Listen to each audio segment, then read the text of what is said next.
Well, good morning, CHD TV. It is that time again. If you see my face, it must be Friday, and it's time for Doctors and Scientists. I'm your host, Dr. Brian Hooker, Chief Scientific Officer of Children's Health Defense, and you are not going to believe who we have on the show today. I am so fanboying out right now. I can't believe it. I've admired and been following this individual since the early 2000s, and to have him on a show is an amazing honor. Dr. Dave Weldon, welcome to the show. Oh, it's great to be with you, Brian. Great to be on your show. Well, we actually met back in 2004 in your congressional office, and I was in awe. I think I probably stumbled over an introduction or something like that. But, fortunately, you probably don't remember that, which is good. But just to give a little bit of your background, you are a medical doctor in internal medicine, board certified in internal medicine. And then you served as an Army doctor from 1981 to 1987, went into practice, and then was elected as a member of the House of Representatives, a member of Congress in the Space Coast District of Florida, which is another reason for me to geek out. It's like my favorite place in the universe. He served in Congress from 1995 to 2009, and you retired from Congress and then served in family medicine, internal medicine, with your practice in Florida, and then we'll get into the rest. Is that right? Yeah, and I have to say, Elon Musk fires most of his rockets right from here. And actually, I can look out my window right there and see his rockets taking off into space. And I was one of the people who wrote the bill that enabled him to go out there to Cape Canaveral and actually launch rockets, because there weren't a lot of free enterprise, right? Boeing and Lockheed and those kinds of people. So yeah, Space Coast. That's where I live and work. It is. I saw the shuttle land. One of the mini, shuttle landings at the Space Center. And, and it's neat because, you get to see them take off, and then they landed, some of them land in Vandenberg Air Force Base in California. So I get to see them land. It's incredible. Absolutely incredible. But we're not here to talk about that. I want to talk about how you got involved regarding the CDC and vaccine safety. It's an interesting story. At least I think it's interesting. I had a doctor, living in my district, who helped me get elected to Congress. His name was Jeff Bradstreet. I had known him for years, and he had this little baby boy, cutest little kid. And I was a freshman congressman, and he calls me up and says, my kid is really doing poorly. My kid has really regressed. He was speaking, mama, dada, and now he's not talking. He's got diarrhea. He's really in bad shape, and ultimately his son was diagnosed as being autistic. By the way, his son is now like, I don't know, 28 or something like that, and living in a group home environment. But he insisted that his son's deterioration occurred suddenly and abruptly after getting an MMR vaccine. He invited me to come to a conference, which was actually being held in the Orlando area, and the Space Coast is just east of Orlando. And he just wanted me to come and meet some of the parents and talk to some of the people there. And of course, he was a friend, and he was a supporter. And so I said I would. And my district at the time actually included that area. And so I went over to that area and I attended the event. And I suddenly found myself having, after going, because there were people from all over the country at this conference and they heard me speak. Right. And I didn't say, I think MMR causes autism. I just said some general comments, and that as a physician serving in the U.S. House, I'm very concerned about your concerns. I suddenly found myself having people come to me from all over the country, coming to my office in Washington, wanting to meet with me. And what really struck me is I was hearing that kind of story over and over again. My kid was normal. My kid got the shot. My kid went downhill. And what really struck me is I had a mother and father, and they were both physicians. They were both ophthalmologists. Same exact story. And so anyway, I started investigating the whole issue of vaccine safety and the 86 Vaccine Act. And anyway, most of your listeners know all the problems, but what emerged was I actually did the calculations in my office, in the Cannon House office building, and I discovered that they had put mercury in multiple different vaccines, a mercury-containing preservative, thimerosal, and that we were actually, if you did the milligram per kilogram calculations, we were driving these infants into the toxic range on mercury. So I started an initiative to get the mercury out of the childhood vaccines. And it was a long, drawn-out ordeal. But the guy who came to help me get Democrat support on my legislation to get the mercury out of the childhood vaccines was a guy by the name of Bobby Kennedy. And we became friends. There's a lot more to the story, and I could go on, and I could consume more than your whole program. But bottom line, he tried to get me appointed to CDC back in 2016. It didn't work out. That's another long story. And then, of course, he came to me this time around, and I said yes. At the time, he was lobbying the secretary, who was a guy by the name of Tom Price, who ultimately resigned. But anyway, that's kind of how I got into it, and there was it was a long, drawn out ordeal. I eventually ended up on the committee that funded CDC, and so I got involved in all kinds of CDC related issues and HHS issues. It was called Labor, Health, and Human Services.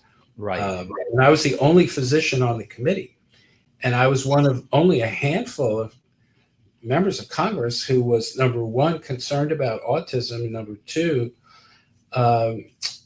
understood the science, and three, concerned about vaccine safety. So it was a very interesting ride, but it was something I did on the side. You mentioned the space stuff. That's what I spent most of my time working on: defense issues, space policy issues, growth issues, road issues, and I did the vaccine safety and the CDC issues as sort of a labor of love, you might say. Right. Well, I couldn't be more thankful. I mean, between your work and the work of Representative Dan Burton on oversight and government reform, we just, I would watch hearings. I would watch you speak. My wife and I, our son was damaged by thimerosal-containing vaccines. He's now 27 years old, and we would be in tears because nobody else would listen. Absolutely nobody else would listen. And you were instrumental to get the only independent scientists that have ever been in the CDC's vaccine safety data link. I mean, that was such a consequential moment. And when Dr. Mark and David Geyer, who of course were the ones that were investigating thimerosal in the vaccine safety data link, when they needed a programmer, they took me in 2012 and 2013. So I can't be more thankful for the effort that you did, and the fact that so many times you were the one that was saying, look, the emperor is wearing no clothes. And I'm so thankful for that. I appreciate the thanks. I really do. I did a lot of things when I was in Congress that didn't get me votes, didn't get me campaign donations. But I did them because I thought it was the right thing to do. And I've always thought it's more important to store up treasure in heaven than here on earth. So I don't know how this is all going to play out now that we have Bobby Kennedy in as secretary, but I hope we get some really good answers. I'll never forget, if I can just tell you another story. The real problem is the Vaccine Act of '86, which completely indemnified the manufacturers. So, and there are other problems. You know, the CDC is corrupted because of the CDC Foundation that gets money from pharma. I mean, it's a bad situation all around. I was given a speech once on the House floor, and I was complaining about the vaccine injury compensation system under the '86 Act, and that a lot of parents are suffering and they're not getting any compensation for it. And I gave this speech, and I'll never forget. Henry Waxman comes up to me afterwards, and he was a liberal Democrat on the Commerce Committee from California, and he helped write that bill. And he came up to me, he was very moved, and he said to me, I never wanted it to turn out this way. He said, I wanted it to be more liberal.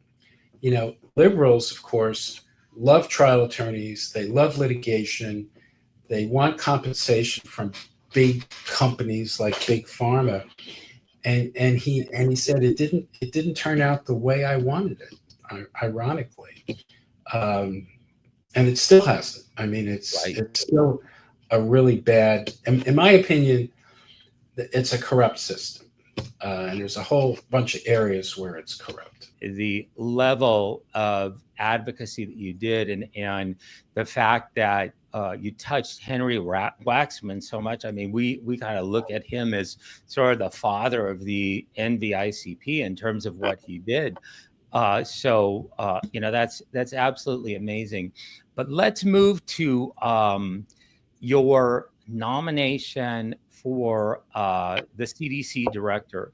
And I couldn't have been more excited. I saw you at the I think at the Maha inauguration ball, and got a chance to say hi and take a picture and everything.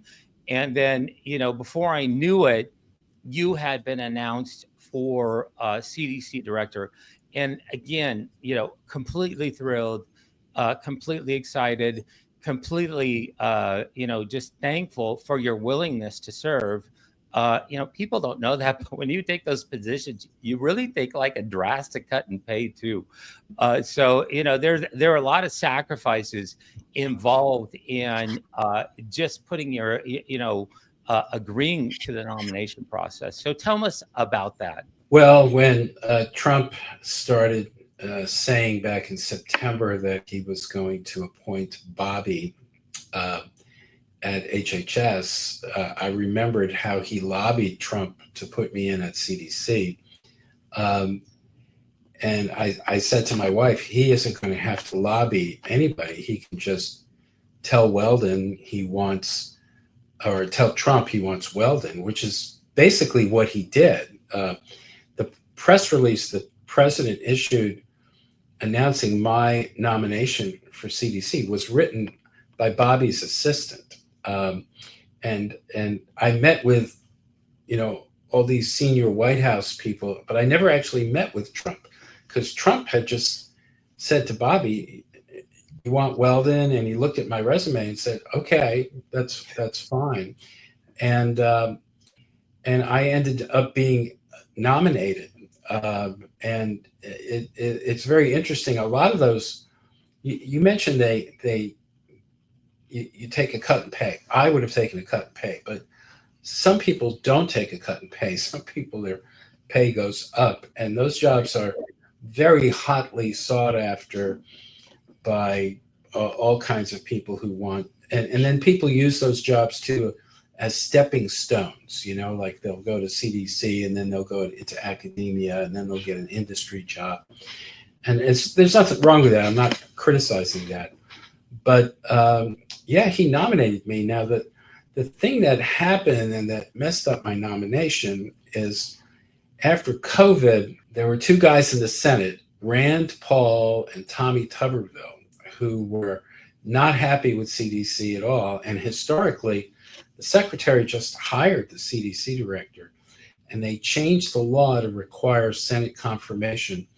And ironically, they were both supporting me for the position, but it gave a window of opportunity for moderate Republicans to torpedo my nomination, and that's what happened. And just for your listeners, I was very disappointed. I was upset. Bobby was upset. But I was upset and relieved because I was an Army. You mentioned I was an Army doctor for years. I worked outrageous hours. The Army got their money's worth from me. And then when I was in Congress, I was just a very busy congressman, and I worked crazy hours. And so I was disappointed, but to some degree relieved. I'm 71 years old, and taking on the duties and responsibilities of running CDC was a daunting challenge. And I just figured if God wanted me in that job, I'd have it. And maybe God was being merciful. And but anyway, my nomination got torpedoed mainly by the chairman of the Help Committee, Bill Cassidy. And I there were so many ironies in all this. I've known him for like 10 years. I've had dinner with the guy. He did me in, basically. And he's a doctor, and I'm a doctor. He's an internist who did an additional 2 years of fellowship training in gastroenterology. So he holds himself out as a gastroenterologist. But anybody who's a cardiologist, gastroenterologist, rheumatologist, they all do 3 years of internal medicine like I did. And you all got to get board certified in internal medicine before you can get your specialty board. And so he's an internist like me, doctor, and he got rid of me. It was difficult for me as a scientist because I don't believe that we get anywhere with anything with conversations like the science is settled. Secretary Kennedy's confirmation hearings, regarding settled science around autism and vaccines, vaccine injury, vaccine adverse events. To me, it was very very, very disheartening to see that type of rhetoric, especially primarily from the minority party, but also from Bill Cassidy. And I don't want to push you in a corner, so you're commenting about Bill Cassidy himself. I don't think that's useful anyway. But talk about your experience in terms of looking at the science, looking at the medicine, regarding vaccines and vaccine injury. Even the state of it today. Usually, when people use that term, settled science, they don't want debate. They don't want any discussion. And the case I always like to talk about is the guy from Australia who came up with the idea that peptic ulcer disease was an infectious disease. And he was laughed at and ridiculed for 20 years, 2 decades. And he ultimately ended up being proven correct. And I think he got the Nobel Prize, actually. Mm-hmm. And so if you want to talk about, the speed of light, that's settled science. It's 186,000 miles per second. But, it's a fact, and it's settled science that many babies are damaged by vaccines every year in America. And that vaccine compensation program has paid out something like $6 billion over the last 30 years. So, and by the way, I have an adult patient who was damaged by the DPT shot 40 years ago. He's very damaged. He's very autistic.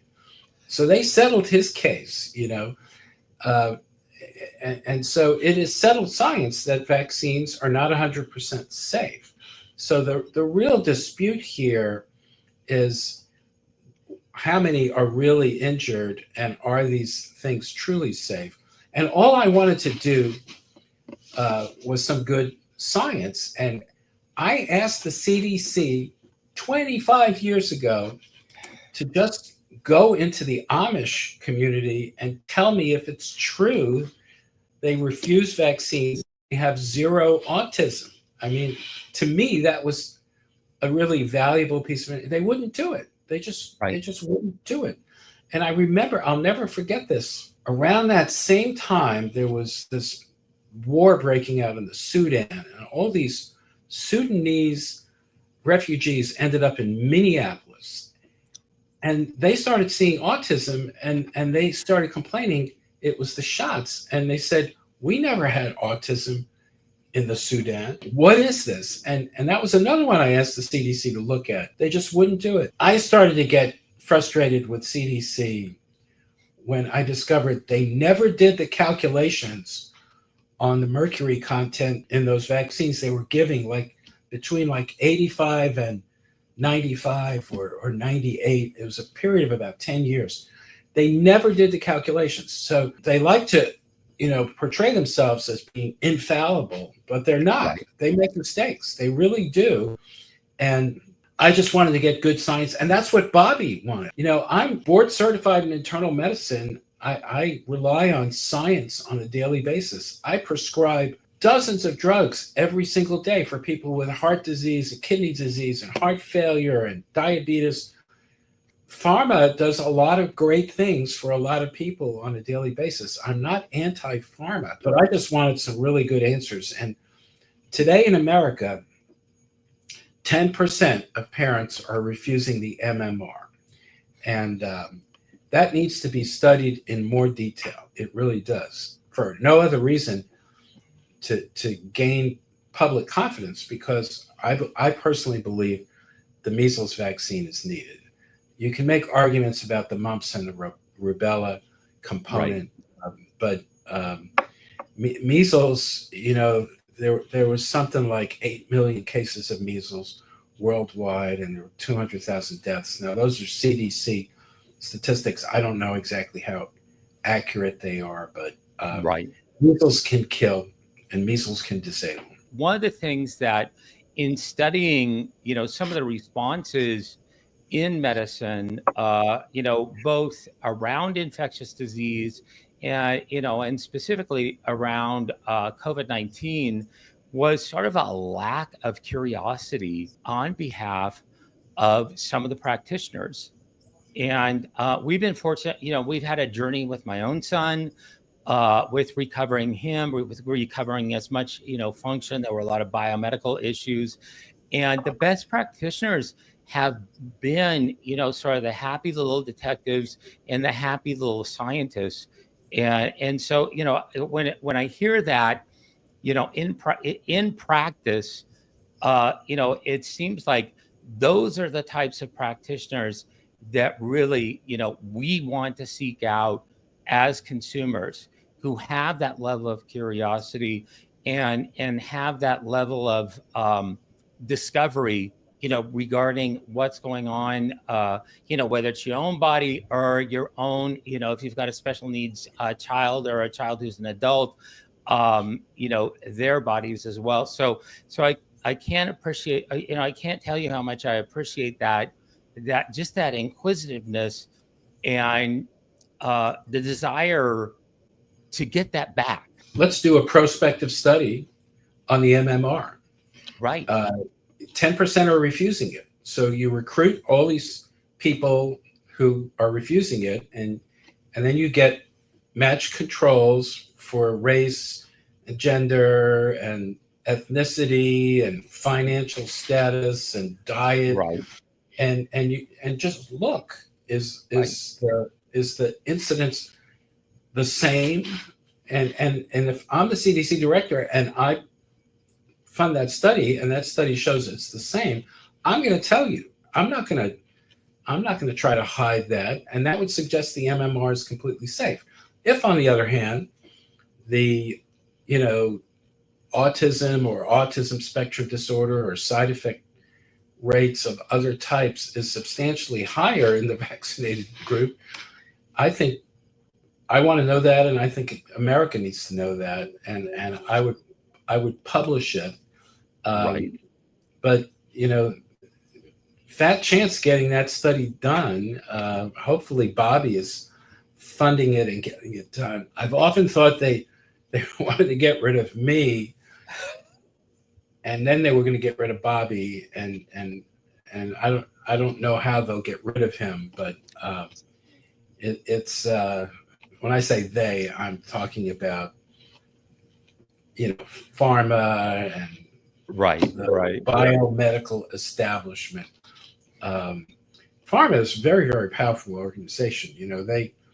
They fund the networks. The network evening news is just loaded with pharmacy advertising. They give money to the American Academy of Pediatrics, and there are all these endowed chairs at all these medical schools, and then they spend $400 million a year on lobbying. And I picked a fight with them 25 years ago when I said you got to get the mercury out of the vaccines, and it took years to get that done because it was a cost to pharma, because 50% of all vaccines administered in the United States are purchased by CDC. I mean, it's a real crazy situation there. 50% of parents are not poor. It's a little bit of a boondoggle. Only 20, depending on how you want to draw the line, 20 or 25% are poor, but 50% of the vaccines administered are administered for free with taxpayer funding. And so when they manufacture those vaccines, their big customer is the federal government, and they order them in advance. They don't order the vaccines they need next week, today. They order the vaccines they're planning on administering a year and a half or 2 years from now, so that the manufacturers can keep those assembly lines going and upgrade them and have all the personnel. So it's a symbiotic relationship between pharma and CDC and the federal government. Anyway, I could go on and on and on about all this. Absolutely, to the tune of, and this is an old number, that for the Vaccines for Children program, the CDC used to pay Big Pharma $4 billion a year, and I'm sure that it's more than that now. That's quite an enterprise. Yeah, if whatever your business you're in, having a client that's going to purchase $4 billion worth of your product on an annual basis, whether it's aircraft carriers or planes or bombs or vaccines, it's a good deal for your company, your CEOs, and your stockholders, for sure. Oh, and one of the problems with pharma, when you talk about stockholders of pharma, it's just about everybody with a 401k. It's amazing. They're considered blue chip stocks because they just keep yielding those dividends and capital gains, and it's like millions and millions of people hold those stocks. So it's a real challenge. Well, thank you so much, Dr. Weldon, for joining us. I could go on for hours. I appreciate your knowledge. I appreciate the wisdom that you carry, the experience, and the sacrifices that you've made. So thank you so much, and God bless you in your continued work in practicing medicine. Well, thank you, Brian. And I do remember when you first came in my office, and I was quite impressed by you, and that you held a PhD, and it's an interesting thing to see here we are 25 years into the future, and we're still fighting the battle for the health of our kids and the safety of our vaccine program. So thank you. It's been a pleasure to be on the program. Thank you. And thank you, everybody, for joining us for this really important, Dave Weldon, come on, really important episode of Doctors and Scientists. So spread the word, hit social media, tell everybody to watch this episode. And thank you so much, and have a great Friday.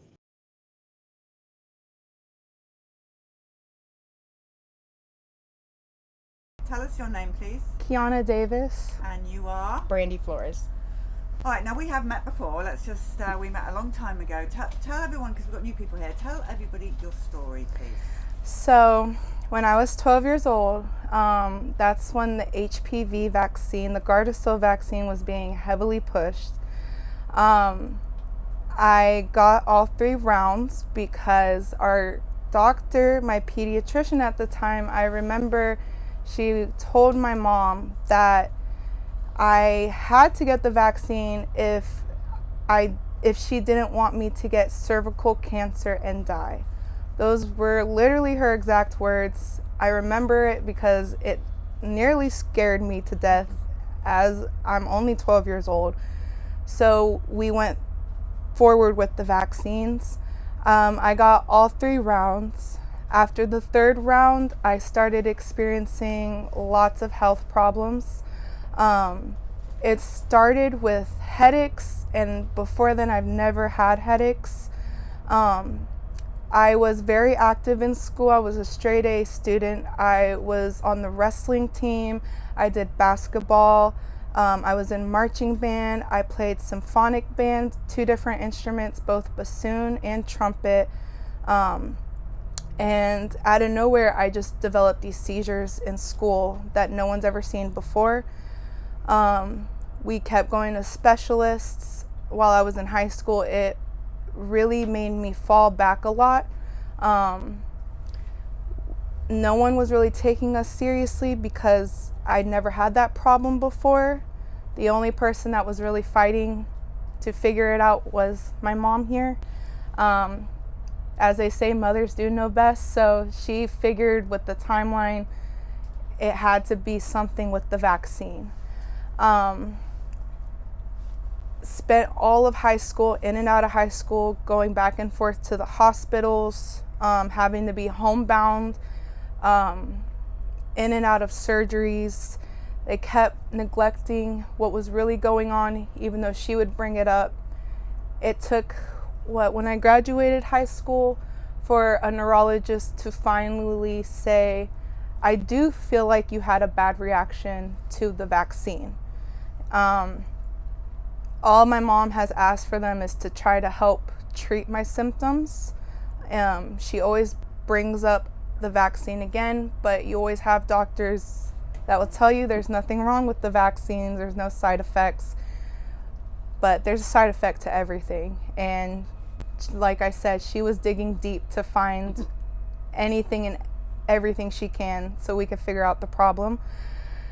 Fast forward now, I'm about to have my 8th brain surgery, for them trying to coddle my problems that are going on instead of really tackling what's going on. Why are you having brain surgery? Tell the people. They're trying to take care of my seizures. That's their main thing. So I've had occipital nerve decompression. I've had an occipital nerve stimulator 4 times. Then I've had it removed. The most recent ones that we've been doing, I have a VP shunt put in my head. I was told I now have pseudotumor cerebri. So there's just High spinal pressure. high spinal pressure. So yes, and the other word for it is IIH. So it's just too much pressure in my head, too much fluids. It causes blindness, and it causes me to have my seizures as well. So right here, since the last time I saw you, they put in a VP shunt in my head. Since then, I've been having problems with it. So last year, at the same time, I had it revised. My pressure's too low now, so now we're in the process of getting it removed. It's, I don't even know what to say. It's just been an ongoing battle. How old are you now? I am now 27. You're 27 years old. Yes, And ma'am. so since the Gardasil shots that you had, have you ever had another vaccination or shot after that? No, ma'am. No COVID shots? No, nothing? ma'am. No, ma'am. Ever since that happened, I'm terrified. I have a son now. I've been blessed with a son, even though they said I could not have one. He will be 6 years old this month.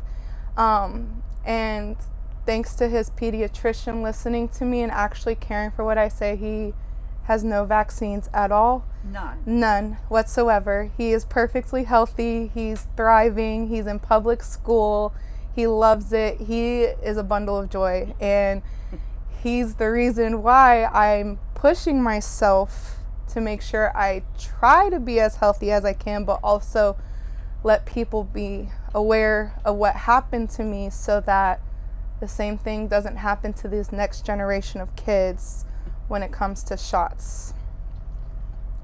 And what goes through your head when you see these HPV Gardasil being pushed? It's cervical cancer month, whatever that means, and they're pushing it like never before.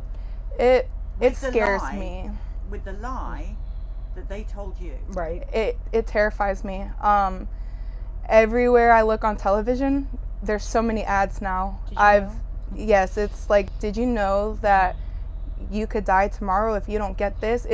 I've never seen ads pushed like this before. Especially watching kids shows with my child. We're on Hulu watching them and the ads are popping up, and it just frightens me that the way they advertise it, they're not going into details. They're not offering inserts to show people the real ingredients in it. They basically make these vaccines like a one size fits all, and we're all different for a reason. We all can't equip to one vaccine. That's not going to work for everybody. We all have different immune systems. We all come from different areas of the world, our ancestors. That all builds up. And again, I've done my research over the years since I've been sick. So it's never made sense to me. And now that it's being pushed, like I said, it really scares me for this next generation. I would be heartbroken if anything like that happened to my son. So seeing these girls and guys get it, it's really scares me because their parents aren't fully aware of what's going to happen next. And I don't want others to have to go through what I went through, and I'm still going through to this day. And that's why I try to voice myself as loud as possible. I know people will make their own decisions, but I had to learn the hard way. And if I could just save one life by telling people to do their research, it would make a huge difference in my life. And that's just how I really feel about that stupid vaccine. Coming from the parent standpoint, the guilt that I carry for getting her that and not researching it, and for just trusting our doctors, and of course they're going to tell us the right things, and that it's brutal. It's brutal. Like, I feel in a sense that I made her this way, and of course it was not on purpose by any means. That's a hard guilt to live with. It's a hard guilt to live with. But now I got a beautiful grandson who is untouched and will stay that way, and he is perfectly healthy. So, and she's tough. She's tough. I admire the daylights out of this girl. You're amazing. You've been speaking out ever since, and we're so grateful to you for that. Is there anything else you want to tell the people? I've got a quick question, random question. When you were pregnant, because first of all they told you couldn't have children. Yes, ma'am. Who told you that, and what did they say? It was my neurologist that told me that, and my rheumatologist, because we didn't know, but after I got the vaccine, I was told I had autoimmune disorders. Antiphospholipid antibody syndrome, and sometimes I came up positive for lupus as well. So again, we don't know if I had these underlying issues and then the vaccine triggered them. But since I had them, I was told that if I try to carry kids, I would miscarry. With my seizures and everything, it wasn't possible for me to even get pregnant. With the antiphospholipids, she's prone to the clots, the blood clots, and strokes and all that. Good thing we And didn't have a COVID shot then. That would finish you off. And Exactly. they've pushed They it on pushed me it. before They pushed too. DTaP when she was pregnant, and we had to argue that. They do, but I'm not going anywhere. It's funny because the nurse said, "Well, I don't think she can go home without it." No, she can. So let's not play that game. She will go home. And the first thing that was on it was, do not get this if you have seizures. You guys did an emergency C-section because Because I of the was having seizures. seizures that day. That's what I was going So to ask you. When you were pregnant, did the symptoms get better or worse? worse. When I was in my second trimester, I was having between 7 to 10 seizures a day, constantly in the hospital. That's when they finally admitted that they were seizures. Yes. It took 9 years. It of me took telling them forever to actually see my seizures, even though I was doing all the tests. Everyone around was recording like the doctors wanted. We had all the proof. And finally, when I was pregnant, they saw them. And that's when they finally put me on prescription for my seizures. It didn't do anything for it. It barely While you were touched. pregnant? Yes, ma'am. Yeah. It put me on seizure time to start medication when I was medication. pregnant. So I delivered my son a month early. Again, it was an emergency C-section because a seizure was coming. So my doctor rushed me downstairs and I had him, and he came out perfect. He was 7 pounds, 14 ounces. He came out so healthy. And I didn't Luckily, let him she leave the was room. there. He's So not going she anywhere made without me. sure that nothing happened to him. So no vitamin K? You got away with that? Nope, they didn't do nothing. I can imagine you'd be good at that. I'm getting really good. Yeah, she. After all this time, not a people pleaser, so they Well, don't they like messed me with very your much. baby. No, it kills me. It kills me. And then all these other kids' stories is when we went and watched Vax 2 in the theater, and my son went with me and watching. He goes, "Oh, that's my sister," and then he lost it. He had to leave the theater. It's just watching it from a whole different perspective. But hearing them cut from child to child to child, and every story starts off the exact same with the headaches and the seizures and it's not. They want you to think it's rare, and it's not. And especially, I don't care about your percentages. That's my percent. So what affects her affects me, and when it's your percent, it's a whole different story. And she's talking about the movie Vax 2. If you go to chd.tv and go down to the movie section, it is free. You can just watch it. So please, it's shocking and it's awful and it's difficult to get through, but it's free, and you should send that to every pregnant person you know. 100%. Definitely. 100%. Definitely. Regardless of section, it's brutal.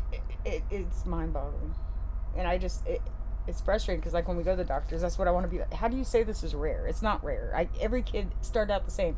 Most of them were athletes. Most of and it's just it's heartbreaking. It's absolutely I heartbreaking. mean, you've got to say now that these doctors are pharmaceutical salespeople. Oh yeah. Yes, definitely. 100%.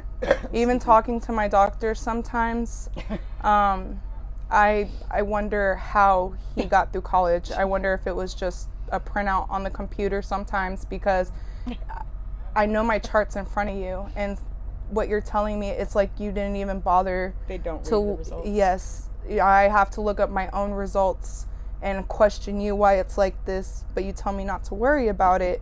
It doesn't make sense. Maybe that's why I'm like this. Maybe if you guys actually took the time to look at my file and help me, I could be a little better. But every time we go to my neurologist, He's got a new sample. sample this, sample that, here's this medicine, try this, blah, blah, blah. I'm on so many medications right now. I lose my appetite. I feel sick throughout the day. I'm 27. I shouldn't have to take up to 10 pills a day. It's not a lifestyle. I want to be all natural. I want to be able to live my life. I don't want to be sleepy and groggy in the house all day. It's not fair, especially to my son. So, And all of this because the doctor told you that she would die if she didn't take it from cervical cancer. Correct. That is why this happened. Correct. Looked me in my face and told me that. And I wasn't, back then again, I didn't know to research it. I didn't know to look what was in it. And we learned our lesson the hard way. I don't trust the thing they tell me anymore. All her test results, I go in with binders full. I'll read them myself. They don't take the time to read them, so I'll read them. And they don't care for that very much. They're not real happy with that outcome, but that's how it works. So Sometimes we have to fight for ourselves now, especially with these doctors. What I'm going to say is hard, but the silver lining of this is that you took one for the team. So your son, because if we didn't go through this, if we didn't live through this, we would have gotten him everything. we would have gone and had COVID shots. We wouldn't have even not? questioned it. Right. Wouldn't have questioned it. So as awful as this is, you've saved your 6 And that's why I walk around with a smile, because I can be a light for others. And again, at first I didn't think that way. You know, depression takes over, being sick for so long. And then I get these friends that tell me, oh, well, I didn't get my kid vaccinated because of your story. Or I talked to my doctor today and I'm actually doing the research. Or if I have friends that do vaccinate, they still consider my story. And they'll be like, well, we're doing one at a time just to see how our kid is as we go. And it's just the fact that you guys are actually researching on your own means a lot to me. And it shows that I know everybody does care for their kid, but at the same time, you have to trust yourself first before you trust these doctors, because they're money hungry. You have one doctor that'll tell you one thing and another doctor that'll tell you something else.